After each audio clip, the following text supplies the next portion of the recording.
Hello and welcome to episode 49 of Entertainment of Excellence, the podcast where I talk about films, TV, all of it. Hi, I'm Ollie. I'm Thom. And I'm Ben. And today we're talking about the 2014 film Gone Girl. This will contain spoilers.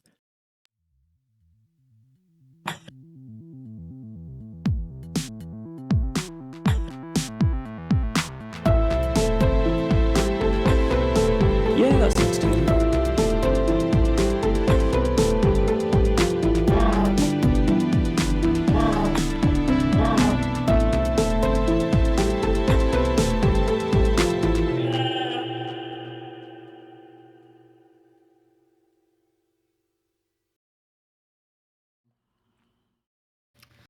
So, there'll be heavy spoilers from the get-go in this episode, so you have been warned. So the film follows Nick Dunne, whose wife has apparently gone missing, and obviously the police first want to start suspecting him. You always suspect the spouse, but you find out an hour in that actually she disappeared herself and tried to frame Nick for the murder of herself. But then, for reasons I guess we'll end up discussing later, she kind of changes her mind and pretends that this other guy kidnapped her, who was like a high school boyfriend, simp. And she then kills him, which she then says is self-defense. It goes back to Nick and then kind of forces him to live out their lives with her. So that's basically the plot. Yeah. It is. Isn't it the plot? The plot is there's a girl and she's gone, but then she isn't gone. She comes back. What I'm surprised is talking about it now, it sounds fairly simple, I guess, for 2.5 hours, but there's so many things along the way to keep you interested. I think the pacing of this film was probably perfect, maybe. Do I want to say perfect? That's a scary thing to say. It never felt like it was dragging at all, despite the fact that it was 2.5 hours. Yeah. I feel like, as you're saying, they handled the pacing very well with what is potentially, well, I'd say that the whole thing about her going missing and a lot of the bits at the start wasn't that particularly complicated, but I like the fact that they had that big twist very early on in the story. Well, when you say very early on, it's an hour in. Which means that the first hour didn't seem to drag then. Yeah, that's what I was going to say, is that it actually flies by, because it does it really well of where the film obviously sets up that Nick is probably a bit twisted, because the first line is about him wanting to bash his wife's skull in. Bashing Amy's skull in and see her thoughts and what she's thinking. Which you then find out at the end why. But, that kind of sets him up as he seems to be this murderer, and you get small glimpses, where he smiles at the thing where they say that she's missing, and he doesn't seem that upset about it. And then you find out that he was cheating on her for over a year, and it kind of builds up where you're like, okay, so when are we going to find out that he killed her, or he's keeping her in some secret location? But then, boom, she did it herself, and you're like, whoa. Yeah, cool. I love the performance of Ben Affleck. I think he did a really great job of kind of embodying that. Well, he kind of was shown to be quite apathetic and not really showing that much remorse for, you could make the argument that he was quite shocked and panicking almost, but he always had that, he always knew that he'd had an affair, obviously, so he knows that he's not entirely innocent, even though he's not complicit in it in terms of the actual disappearance. Whereas I like the idea that, I think we'll probably come on to this, but the presentation of the media in this was really interesting. The fact that he's constantly, well, especially when the lawyer comes in, he's trying to manipulate his image, and he's constantly flitting between them respecting him, and then he does something that causes a lot of outrage, and then he says something and everyone's on his side again. So I think it was really quite an interesting, I guess, kind of satire on the way that the media responds to something like this. Yeah, I think Ben Affleck did a very good job at playing a sort of really multifaceted character. Like he, you didn't notice any you didn't notice any shift in his performance throughout the film, but just because of the rest of the story, he goes from someone who's hiding something he suspects has murdered his wife, and then you learn about the girlfriend, and you're like, okay, he murdered her. But then it's revealed what actually happened, and he doesn't seem to shift his performance. But like in the space of a few minutes, he goes from someone you like, someone you want to see face justice to sort of a relatable, well, like relate you can like relate to him, and you feel bad for him, like even though he's not like a great person, you can really sympathize with the fact that like he has no control over what she's doing to him, and especially by the end you feel like terrible for him because he's kind of trapped in this relationship, and can't get out because of the baby, and yeah. Yeah. Just like I think what it does to help you understand his actions earlier in the film is, I remember one line where he says like, I was quite relieved when I thought she was dead, where he kind of felt trapped in this relationship. So he obviously wanted to get out, but he was so financially dependent that he couldn't. So that kind of the utter desperation of wanting to leave is why he didn't seem too distraught. Yeah, I also think it's quite complex because you look back on the first hour of this film very differently, because I think that this film had one of the best examples I've ever seen of kind of an unreliable narrator, because basically everything you see in the first act of the film is shown through, well, not obviously not everything, but anything you really get to do with Amy is shown through these diary entries. And obviously you're very sympathetic towards her at the start because she's presenting her husband as quite potentially abusive and doesn't want a child. She's setting up some potential motives like the financial instability, things like that. But then you start to realize that, oh no, she's been setting this up deliberately for ages, and these are all things that she has written in order to kind of be used as evidence against him. So it's quite difficult to analyze Nick's character when just looking at the first part of the film, because a lot of what you see probably isn't actually the truth, because it's shown through Amy's diary entries that are designed to try and set him up. Yeah, and what I liked about it was that it wasn't exactly clear that it would be an unreliable narrator, because it's not, you see diary entries, but they're kind of accompanied with the scenes. Like, she's not narrating the scenes, it's more like she says her thoughts beforehand, then you see the scenes.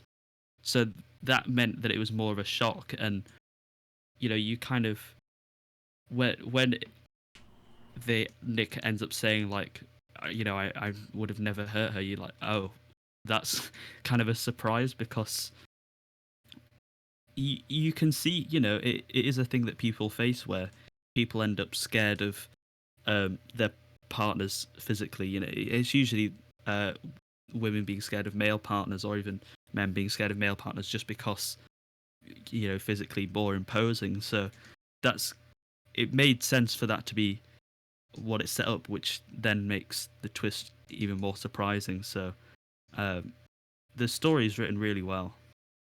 Yeah, but at the same time, I think just because of the nature of the film, although Nick's character was, initially shown to be quite unlikable, especially at the conferences, and when you see him with his girlfriend, and you know he's not particularly handling the situation very well. But then again, who would?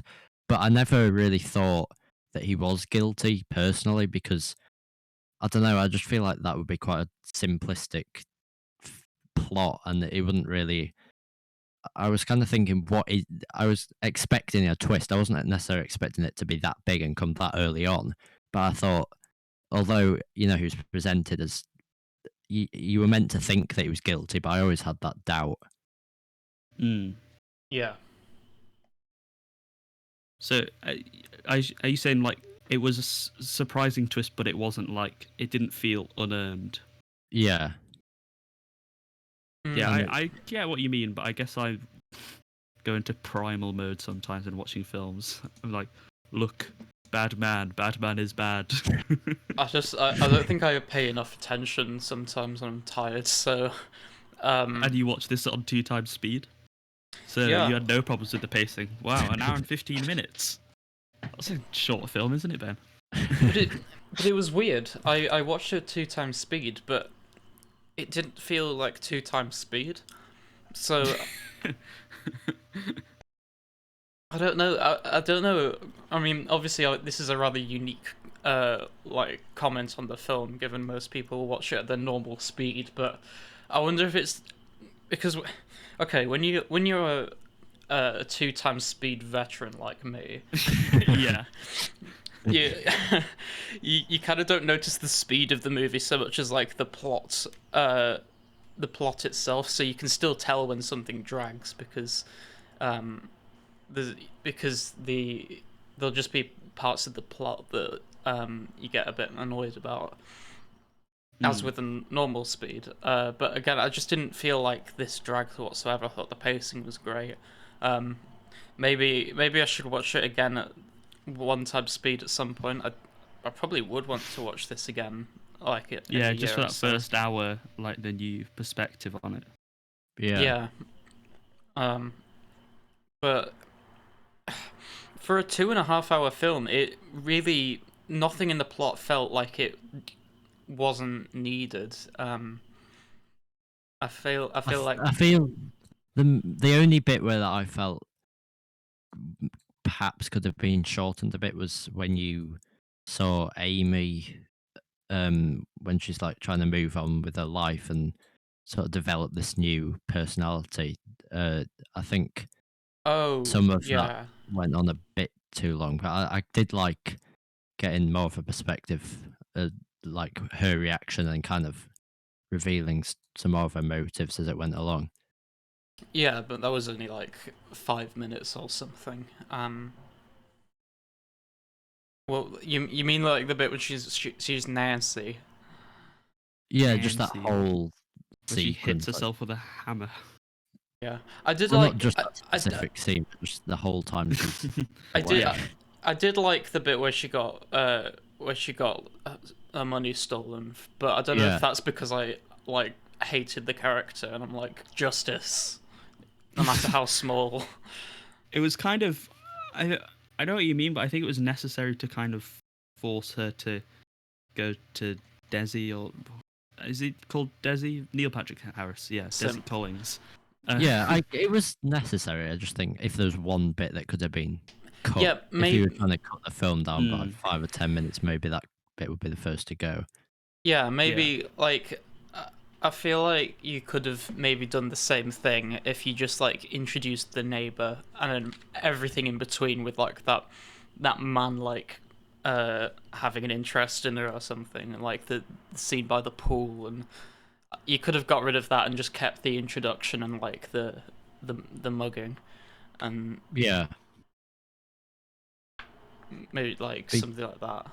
I feel like we've said a lot about Nick's character, but why don't we start to actually discuss Amy? Ooh. So I was when it showed that she disappeared, I was wondering if this was going to be an exploration into like who was more wrong in the relationship, because obviously like Nick had cheated on her, but is there a thing of that because of the way she treated him, that it led to that. But Mar- then she Marriage Story on murdered. steroids. Then she murdered Desi Collins, and I was like, it's no, she's just evil. Okay, but that wasn't. I didn't hate that because all it did was it just changed my mind on what the themes were. Where rather than about like who's to blame for a marriage falling apart, it actually ended up exploring like power dynamics within relationships and Yeah. how that can be intimidating. And I thought that it was interesting that it flipped what the stereotypical, well, the more common gender roles are in that aspect, but it made sense for Amy's character because she seemed to be kind of doing it as a revenge thing, because she talks about like all the women that change themselves in a relationship to fit their partners, but then she says that she did that to herself when really she was kind of forcing Nick to change for her, which was definitely more explicit at the end, but you kind of see earlier on as well. Yeah. With like the cool girl thing where he's trying to trying to change in order to fit in, I guess, or like because originally I kind of liked the bit with Neil Patrick Harris because I feel like he wasn't shown to, well, I feel like he was kind of more subtly shown to be like predatory and kind of controlling and like Yeah. S-tier simping. But so you kind of obviously Amy is shown to be awful, and you get to, as the film goes on, you get less and less respect for what she's doing. But I did like the way that he was presented because it's kind of understandable, I guess, as a route to getting back to Nick. Yeah, it's like I like the fact that all of the characters in this movie don't seem to be one-dimensional. They all seem to have nuance. I like, as you said, Neil Patch Simp Harris, his character. Like, at first glance, it just looks like he cares about her and it's been like simping for years. But you definitely get moments where I think it'll just be like.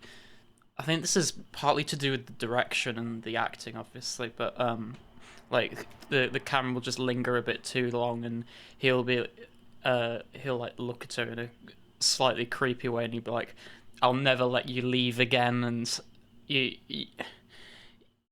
like it was obviously awful that she like tried to manipulate him, but in a subtle way. I feel like the reason she murdered him and went back to Nick is because she didn't feel in control. She needs to be in control of her own life, which seems to be her motivation.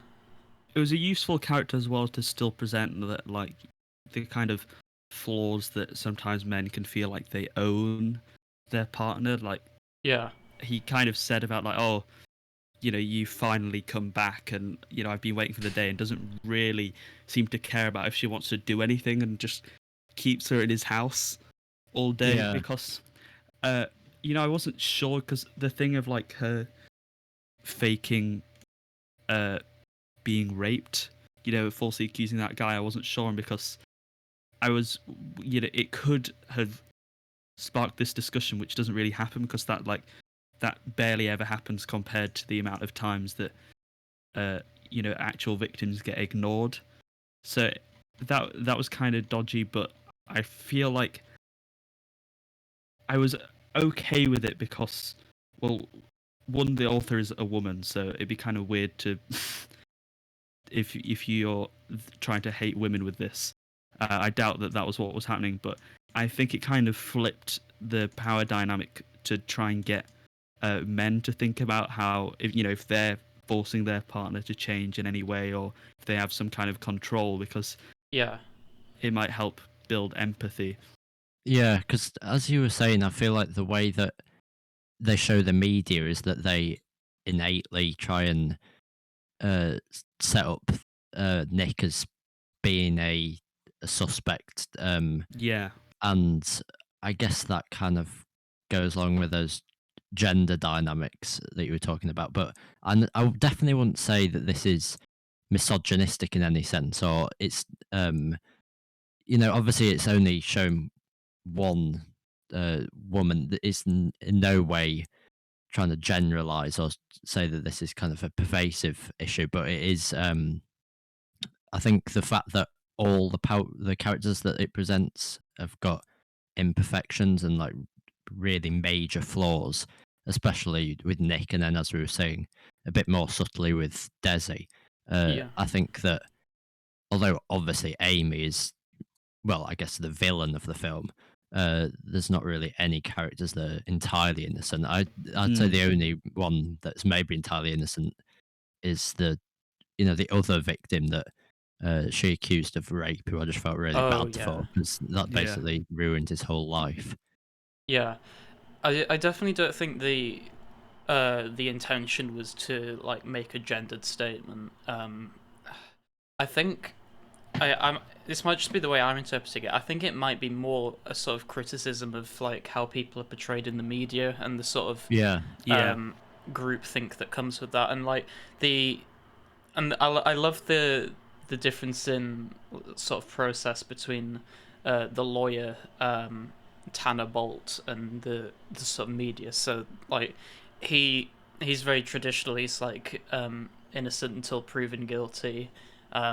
He doesn't have any issue with taking on Nick as a client, and like while he finds the story kind of funny at the start, he does become invested and try and help him. Whereas the media, sort of, they paint him as the villain because it's easy. It's sort of easier to do in that scenario. Like he was. Well, most people like end up blaming the partner, if the if the if their partner goes missing or is assumed dead. Most people will end up blaming the partner, and there's obviously like a load of evidence taken out of context. Like he'll like, take a photo with someone to say like thanks, and then that's used as, oh, he's flirting with other people, whilst there were definitely criticisms of him that were valid in the media, like the fact he was unfaithful and stuff, but when he goes on stage, good and is interviewed by the woman, and it's like, yeah, I'm imperfect, I'm a crap husband, but like I wouldn't kill my wife, and I want her back. Everyone just completely does a 180 and goes from he's bad to he's good, which Yeah. neither of which are right. And I think the purpose of the film is to show that like everyone's a lot more nuanced than just like good or bad, and the media's sort of going against that and portraying people in a sort of one-dimensional caricature kind of way. yeah.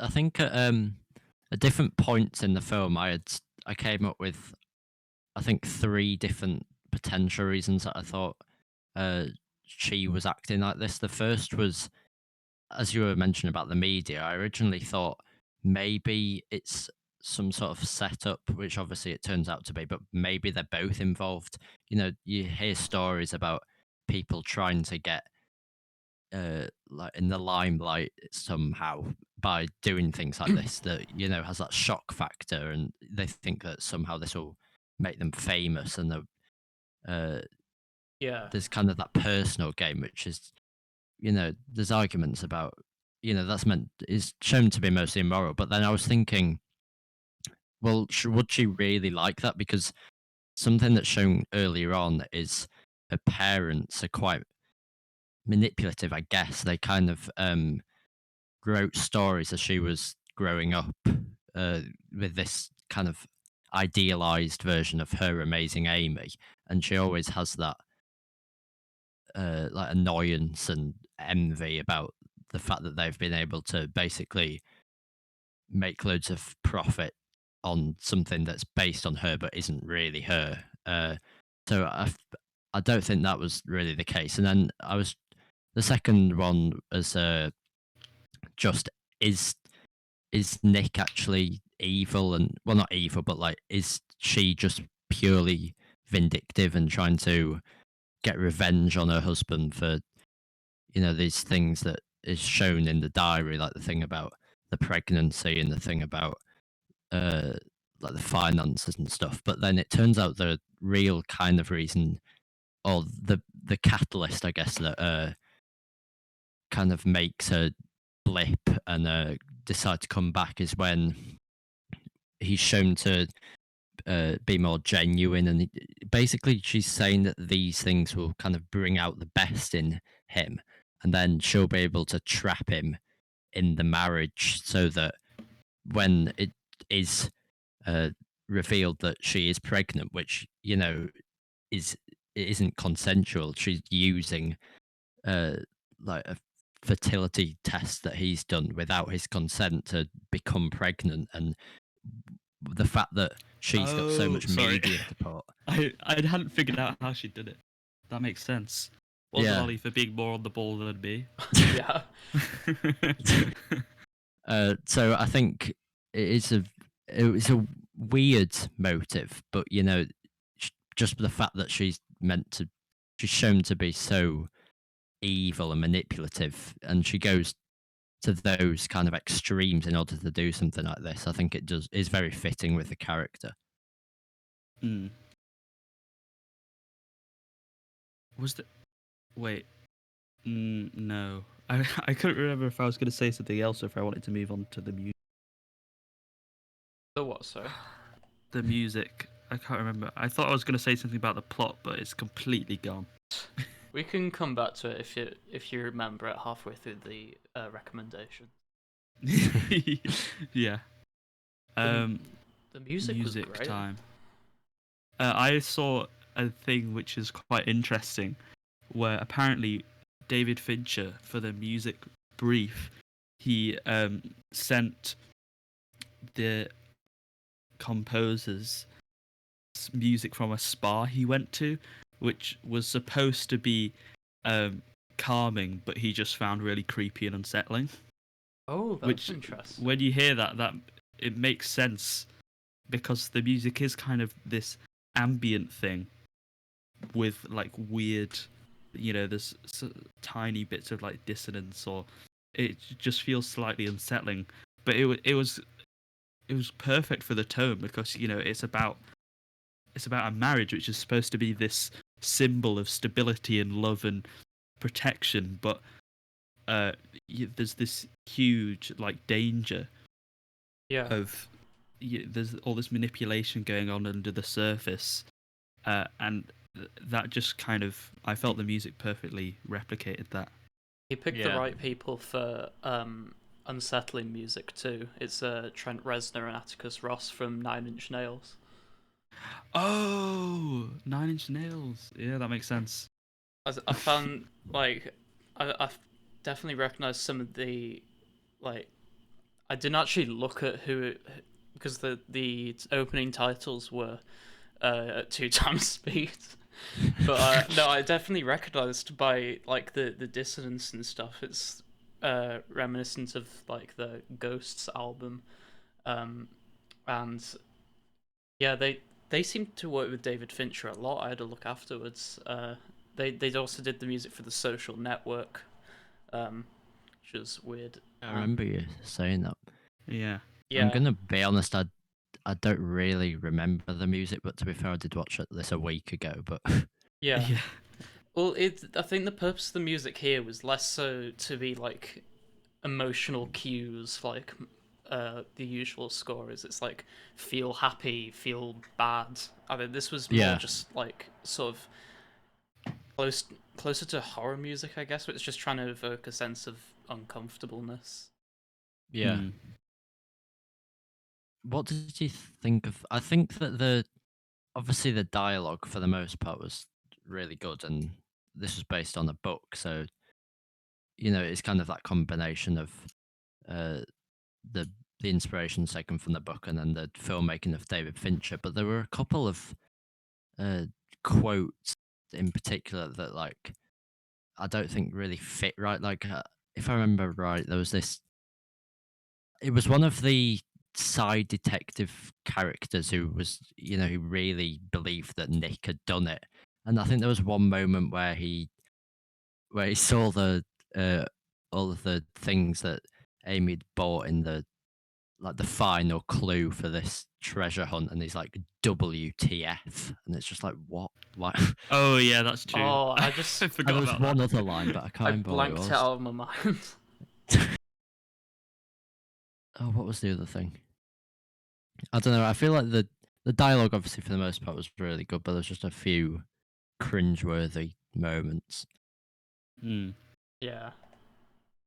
Moments that make you go WTF. Well, why don't we talk about the fact that this is apparently a rom-com? See, I'd I've seen this argue- in loads of reviews that it says that they found it funny, and I can see like the bits of the local news reporter. I guess they were funny, and some of the bits with like the lawyer, but I wasn't really thinking that when I was watching it, and I'm just paranoid that like I watched the film in the wrong way. Maybe we all need to rewatch it together and then. If you have watch a it at good old 0.5 laugh. times speed, it will give more time for the comedy to sink in. Yeah, I'd argue it's neither romance or a comedy because I think romantic films focus more on like, romance, whereas this was definitely like power dynamics and manipulation, and I guess also sort of a comment on mental illness. Like, I don't think they're a good example for your marriage. And speaking of which, there's this great review on IMDb who rated it 9 out of 10. Thought it was a great movie. Unfortunately, it was the final nail in the coffin for him and his wife's divorce. I don't Maybe- know how that works logistically. Like, was he just sat there watching it with his wife, and he's just like, "Oh, that seems familiar. Right, I'm getting the papers tomorrow."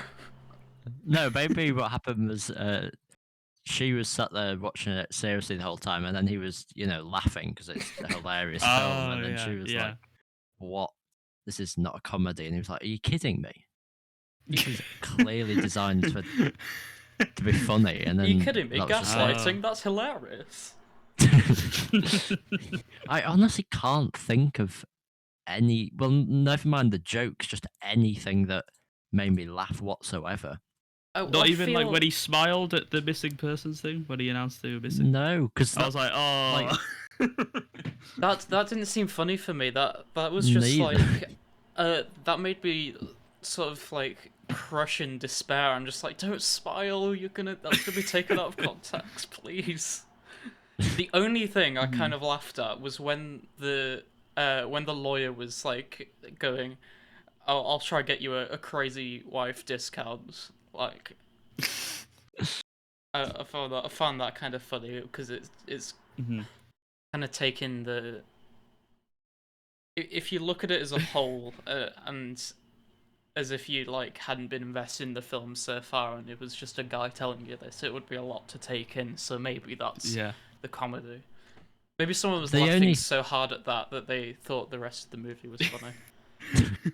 The only thing I guess you could say was kind of, I wouldn't even say it was funny, but I just liked the fact that there was that parallel between the fact that Nick was being blamed for all this, but at the same time you were shown this complete and utter incompetence, as opposed to Amy, who was like had meticulously planned everything out. And I really enjoyed the that kind of montage sequence where she's explaining that she befriended the stupid and pregnant neighbor and then went to the toilet and that was took like a hilarious. sample. Yeah. So I guess that like kind of jarring contrast between them was not funny, just quite hyperbolic and I don't know. I feel like that was also designed to build on the idea of kind of subverting the gender roles and the uh, like the treatment of the media. Yeah. Mm. Did you notice much? Like, I'm trying to think back on the cinematography, and I just can't really. Nothing stood out to me, but nothing was like Um, terrible. I mean, I definitely noticed there was some good cinematography when Amy was in the Simp's house. Yeah, That sort of Oh yeah, it that was it good. was just like really subtle, like lingering shots of like him looking at her and stuff to just sort of make him seem a bit more creepy. Um, but apart from that, I don't think for the main plot of the movie there was much uh to like. Well, there might have been, but I certainly didn't notice it. So it was either effective or just not. I remembered what I was going to talk about. Oh, Okay, so I was just wondering, do you think that her thing of like forcing other people to change for the way that she views her like comes from her parents using the Amazing Amy character and then like improving on their actual child even if she like fails at stuff that she does, because they kind of like lie about what her childhood was and make her seem better. So maybe it comes from that. And also and bits of the film are like a statement on how privilege can increase, you know, visibility for missing persons cases, because there's a, a lot more, you know, that loads of people go missing every year, but you know, this was the big case that was like on the news nationally and everything, and it was because she was saying like, I'll make them love me, and you know, parents are fairly wealthy and she's well known in the neighborhood, and it's this kind of idea that of privilege making you seem um more like an upstanding citizen even if you turn out to be terrible and manipulative and awful. yeah, I quite like that. It wasn't something the film seemed to like um directly try and suggest, but I kind of got the feeling the more like there were the scenes with like the vigil and everyone was looking for her and stuff. I'm just like, she's like really, they're both really like rich and privileged to have like all of these people like care. There'll be so many other missing persons cases where just no one cares about them because you know they're not like TV stars. They don't look like no one knows about them, and then obviously there was that scene with like the homeless people, and like no one seemed to care about them. It just, that kind of hit me. Yeah. uh how, why did he spend like how did he manage to live in the same house as her? The whole time I was like, oh, she's gonna kill him, she's gonna kill him. I would have ran as far away as possible. That last like 20 minutes or however long it was, I was so terrified. what did you think of that ending? Because I heard a review that said that they felt that it fell a bit flat after she returned home, but I actually really enjoyed it. I think I liked it because the whole thing was that like she that had it him was a under her really thumb, like everything was in her name. He couldn't Yeah, get out, and it showed how, you know, even if this relationships like this can be really terrible for people, way it's of difficult yeah. for them to leave. And you know, because a lot of people are like, why don't you just break up with them? Well, it's like, well, it's not that easy, and just she slowly, you know, chips away at him until he's just kind of this useless puppet for her to do whatever she wants with. yeah, and it's like I feel like the only way he could have actually got out is if he just straight up ran, like did the same as she did earlier in the film, like changed his name, like changed his appearance, and just tried to live a life as someone else. Um, but because like he couldn't just break up with her, um and if he tried to do anything physical to her, then that like media storm would just be back upon them, and she'd be the amazing, perfect Amy again, and he wouldn't be able to defend himself. That was kind of haunting a bit. Yeah, I really like that. The idea that when she's gone away and on the calendar, she's got like the post-it note Kill yourself? Question mark. saying like, factor, and then and also Yourself? obviously they do talk about the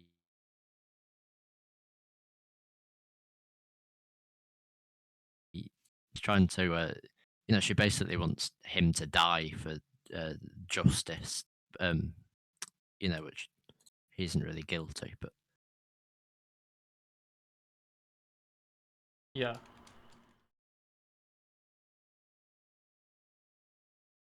Damn, how long have we been going on about this film now? We have been going on for 41 minutes exact. Wow, that's flown by just like the 2.5 hours of the film. Isn't that crazy? It is. Okay, so let's round it up.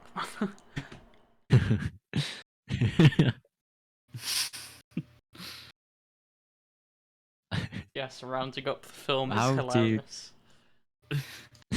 just like the film? Yeah. It's How would because you it was say so this? funny. Yeah. Haha. How would you say this compares to the other Fincher film we've done, Social Network? Oh, so much I better. enjoyed it way more. Yeah. Same. I Because remember Fincher doing thrillers is always gold, I feel like. I I can remember he stand does- people that say that's like his best. I remember when we did a Social Network, and you thought it was like a lot better than I did, and I think Ollie did as well. Like because a Social Network was apparently like one of the best films of the 2010s, but it didn't really leave an impression on me. It just kind of was there. Yeah. Yeah. But this is the complete opposite. Like I would definitely rewatch this, and like recommend it to Which people. I mean, I'd definitely be inclined to watch some more Fincher. I've watched a few of his others, but I feel like with both of these, as you were saying, you know,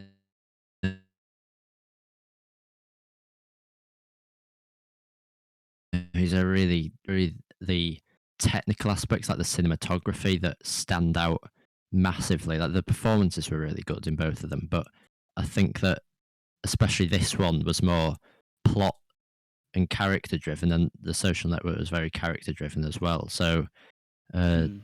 be quite interesting to compare it to some of You those should other films, maybe. you should definitely watch Seven then if you liked this. Yeah, I will. Seven is great. But yeah, I just thought this. I don't know. Maybe it's just what I like. I'm just looking at other films Fincher's done. It's like Mank, not thriller. Yeah, didn't really like it. Mindhunter, the TV series, that's a thriller. That was great.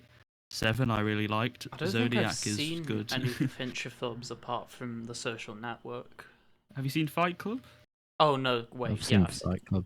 I've seen Fight Club Yeah, quite Yeah, that's recently David as Fincher. So there you go. well. Okay, yeah, Fight Club was good. Let's have a look. So rating wise, I don't think I enjoyed it as much as Marriage Story, and I'm thinking of putting it on the same kind of level as Nightcrawler. So I guess that would be a 7.7. See, I think I enjoyed it slightly more than Marriage Story, but I gave Marriage Story a 7.6 and Nightcrawler a 7.7. So I'm not gonna disagree with you here. I think I'm gonna go 7 point. What's around the 7.8 mark? Don't know if that's a bit too generous. I'm double checking here. The Interview you gave 7.8. Yeah, I'm gonna give it 7.8. Ooh, Wow, I can't that believe is you disagreed generous. with me. Point That is one pretty more. high. Yeah. I'm sorry, a whole 0.1. So I'm gonna give it an 8.2. I'm giving it an 8.2. No Ooh. way. That's Yeah, crazy. I think.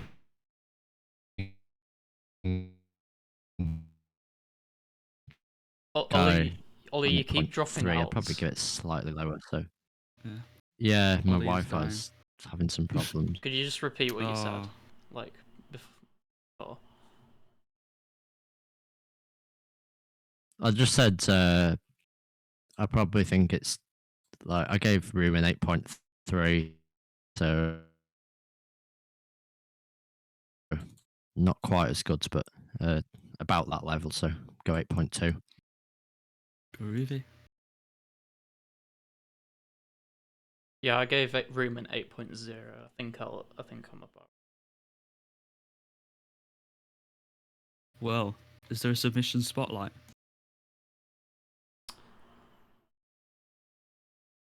Guess what? What? There isn't. I never would have guessed. Okay, Well, I feel. at least I get my rations. Okay, yes. Well, you get one ration. Okay. Don't get ahead of yourself there. Yeah. We're just like keeping Tom trapped in the same way that Amy keeps Nick trapped in the film. He can't Yeah, leave. I'm codependent, or whatever it is called. Yeah, we have his baby. You do. So is it now time for recommendations? I was just gonna say, I feel like maybe for the submission spotlight, we should like start looking for things and like actively offering people because Yeah. otherwise we're just gonna. I did see something that I'll talk to you about afterwards that might possibly look good if we wanted to like approach the person. So maybe for a couple episodes time because the next one's a cool episode. I have something. Yeah. So it is time for recommendations. Guess who has a recommendation? Me. Me. What? I have one as well. Another full This house. is a full house. Whoa. Damn. Oh, Who's going first then? I don't know. Trick question. It's Tom, as always. Always me. Okay. So I watched a very brilliant film which I really enjoyed. It's in my top, and then insert a number films. I can't remember. It's probably in my top like 20. Yeah, it'll be in top 20 probably. What is this? It's called Is it the it's called Social Network? Sideways, and it's Lean sideways. no, Sounds just chunky. Sideways actually. Oh, It's a comedy drama about two guys that go around wine tasting for like a bachelor party, but then they kind of have like a midlife crisis. So it's an exploration into this kind of like character's nihilistic view of the world and how he feels like he's deteriorating. But then it kind of becomes more optimistic, and it's just the style is kind of it feels organic. It manages to be really funny at parts, and still keeps the drama, and they just mesh really well, and it's kind of like soft. It's got a similar tone to the earlier seasons of Better Call Saul, and montages to go with it, and it's just really interesting, and lots of like poignant quotes through like the use of wine, about like reaching a peak and then slowly getting worse, or about how it can taste different on every whatever day you pick to open it, it will taste different to how you did the other day, which I viewed as like how maybe some people consume films, and it's just lots of interesting ideas in there, and really well written characters that you just have a fun ride with. So yeah, go watch Sideways. nice. Nice. It's on Disney Plus at the moment. Can't say I've ever heard of it. Neither have I. I know. I only recommend cool films, cool smaller films. I think it's technically indie, maybe, but not really. Yeah. It's Fox Searchlight, which is like picking up new directors. Yeah. Well, mine is The Lighthouse. You watched it? Yeah. So it's a more recent film starring Robert Pattinson. Not Robert Pattison. He's got an N, which I had to go back and correct from when we did. What was the one we did? Good Time. Good Time. That's it. Mm-hmm. So it's a cool sort of horror film, I guess. And it was shot on film in black and white, so it's got a cool aesthetic. But unlike Malcolm and Marie, I feel like the aesthetic actually helped it. So it's about this new guy who gets assigned to help this lighthouse keeper on a sort of remote island, and there's sort of, I can't really give away too much without like spoiling a little bit, but there's like a little, it gets very surreal, and you're not really sure what's happening at some point. So I guess it's sort of psychological horror, and there's some cool hallucinations in there, and you can start to learn more about the characters as things sort of seem to unravel like in the first third of the movie, but then it just gets more and more weird. So you're either gonna like this a lot or like really dislike it. And the ending is great, I think. Well, that was I did the wrong emphasis there. Great, I think. Oh, okay. Great, I think. But others might be a bit annoyed by it. So I feel like you should just go watch it and see what you think. It's kind of okay, here's the thing. If you've watched it and you don't know what it is, it has ties to Greek mythology, and that might help you understand the ending. So there you Wow. go. Okay. I've wanted to watch it for a long time, but even from just that recommendation, I have no idea what it's about. But Yeah, more I intriguing. I didn't know anything about it apart from like my partner recommended it to me, and it was just like all they just said was it's like a horror film set in a lighthouse, shot on film in black and white. So that's enough for me. Yeah. Yeah. It's and the only other character in it is Willem Dafoe. So Yeah. yeah. Green Goblin. Wait, so it's got two characters and it's shot in black and white. Yeah. It's just Malcolm and Literally Marie. Malcolm all and over Marie, again. yeah. Malcolm and How do you Marie think it too. compares to Malcolm and Marie? Do you think you Oh. could go on a rant about it for 40 minutes like we did with that film? I probably could actually. 40-minute Malcolm and Marie round. Yeah. Yeah. So go watch it right now. If you're not watching it, then I will come and get you. You're not allowed to listen to Ollie's recommendation. You need to be watching it. And with that, Ollie, give your recommendation for the 0 people listening to you right now, because they're all watching it.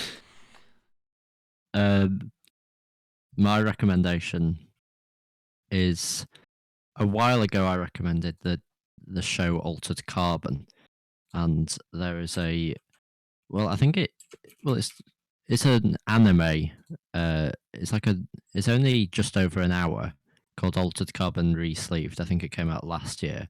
It's set in the same universe, and with the same main character, because this isn't technically a spoiler, it's just a bit of information about the world, that all the so basically each person has a sleeve which is kind of interchangeable, and then they have like their actual consciousness and soul is stored in a chip that when they die, as long as the chip isn't destroyed, can be put in a new sleeve.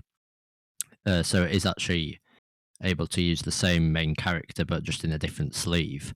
And it's I mean it's quite similar to the show in that like the aesthetic is very similar, you know, it's got that strong cyberpunk feel to it, and it's I think the plot, I feel like with the show itself, the plot wasn't always that great, because although it enabled the characters to kind of, it was more of a character study, and there was quite a good bit of development for them, but I wasn't always fully engaged in the plot. Whereas this, I feel like the plot was really strong. I think it had some quite cool themes about like death and corrupt forms of power that were really quite interesting because, well, I won't give too much away, but it was basically about this syndicate that their leader would, when they, in like the succession ceremony,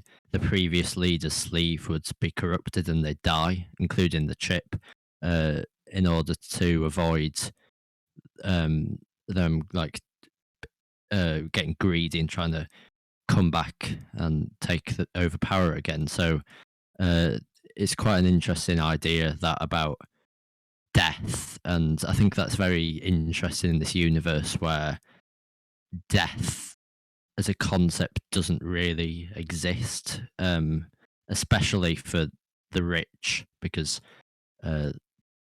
like it's easier for them to preserve the chip and get a new sleeve. So yeah, I think it's like I wouldn't say I've watched many animes, or I don't even know if I've watched any, but I definitely really enjoyed the art style as well. So it's pretty cool. Oh, I might also have another recommendation, but it goes back to What? well, so we've been re-listening to a lot of the our older episodes for a surprise next episode, and there was something in one of them where Tom was just like, "Can you recommend season like another season of a show if like you've already recommended the show?" And you. I think the answer was like, no, Ollie asked that, and Tom was like, yeah, but if they're sort of different, it's kind of that. I'm going to recommend the X-Files movie because I've already recommended the show.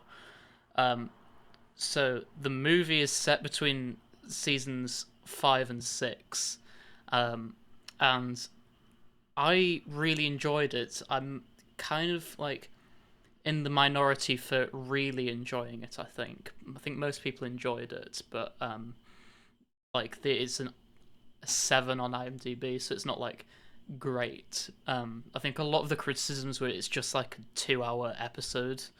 But like my retort to that is like, what did you expect it to be? It's the X-Files. It's set between 2 seasons. Like, what were you expecting it to be? I just really liked it. The plot was good. I think the fact that it seemed to accelerate the overarching plot of the first 5 seasons. It like gave you a lot of answers.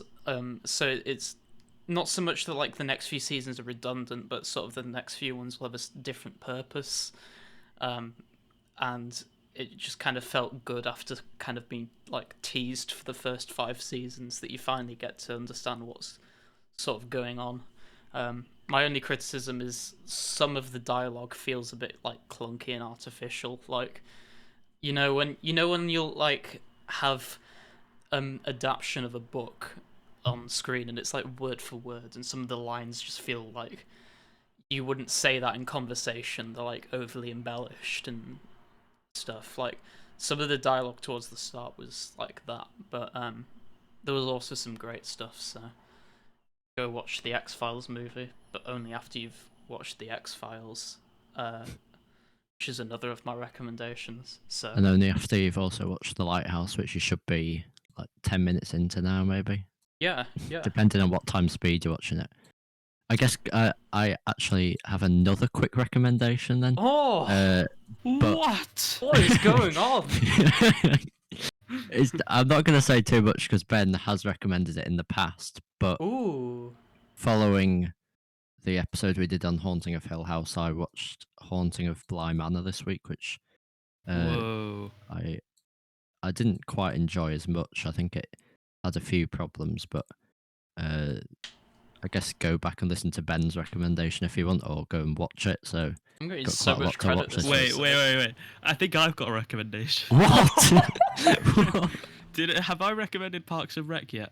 No. I don't think you have. Okay, well, I Bloody finished Parks and Rec. This is like a I know. record. Well, no, because I think I did 5 in 1 week. And Yeah, I mean, like a another record one for on that, me. So this isn't. Ben, we need to But- rack our heads to think of another I one know. after Tom's finished. So yeah, Parks and Rec is really good. It's got loads of funny moments. I mean, it is a sitcom, so there you go. It really picks up after near the end of season 2 when like 2 new characters are introduced. But I don't think it seems to like peter off that badly in the way that The Office does. And the way that it keeps you hooked is just like really engaging characters. So even sometimes if an episode isn't as funny, you just want to see what happens to the characters and like how they develop and stuff. So yeah, it's really easy to watch, really good.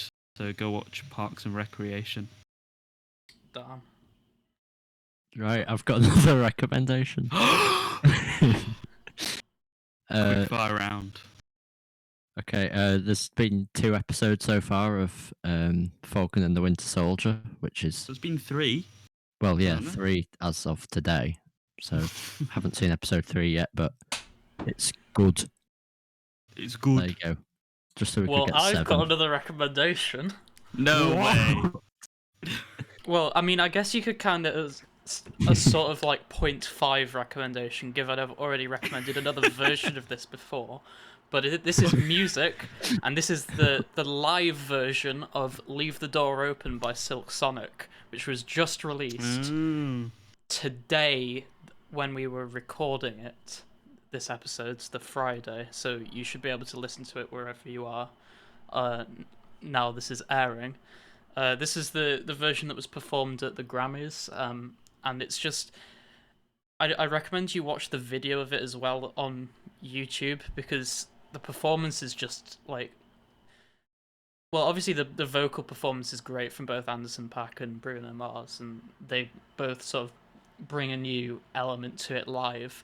But also the cinematography of the video is just so like, it's so like lovely, nostalgically 70s, with like the color scheme and the fact that they're all dressed up in red like vocal groups of like the time would have been, and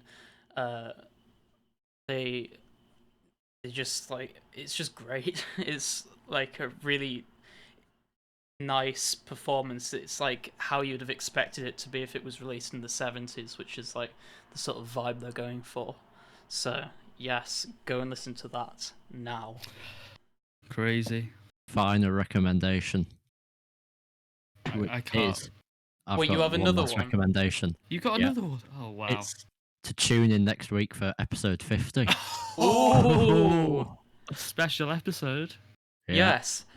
Before we like leave, we'd just like to say, so we've got a Q&A section on it. We haven't received many questions so far.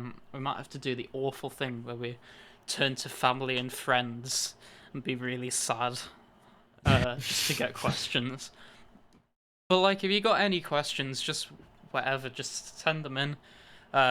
So like, through social media, we'll have posted on Twitter and Instagram, which are both at ERV Podcast. Reply to the post, DM us, contact us via the form on our website, entertainmentofexcellence.weebly.com. Just whatever you'd like, however you'd like to contact us. We'd just love to hear from you. And especially if you've got a submission spotlight, we'd love to have that.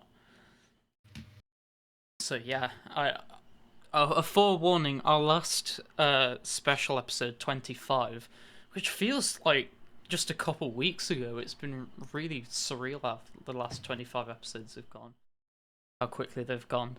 But that went on for like an hour and a half rather than traditional hour. So either be prepared to listen for a longer time or listen at 1.5 times speed.